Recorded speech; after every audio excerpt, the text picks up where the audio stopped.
today sympathy, empathy and apathy মানে কখন আমরা কোনটা ব্যবহার করব সেটা সেন্টেন্সের মাধ্যমে শিখবো আজকে with their proper meaning. empathy মানে হলো ফিল করা। তুমি যখন কাউকে ফিল করছো তখন empathy এই ওয়ার্ডটা ব্যবহার করা হয়। I feel your sufferings.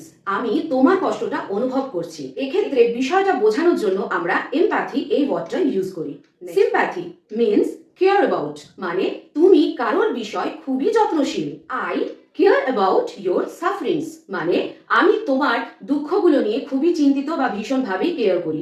এই বিষয়টা বোঝানোর জন্য তখন আমরা ব্যবহার করব sympathy মানে তোমার তার প্রতি sympathy রয়েছে, তার ব্যাপারে তুমি ভীষণ caring. And now what is apathy মানে তুমি তার দুঃখ কষ্ট নিয়ে কোনো তোয়াক্কাই করো না। Look at this sentence. I don't care about your sufferings. আমার মনে হয় এই তিনটে ওয়ার্ড নিয়ে আর কোনো ডাউট এবার থেকে তোমাদের আর থাকবে না, কি তাই তো? কমেন্টে জানিও।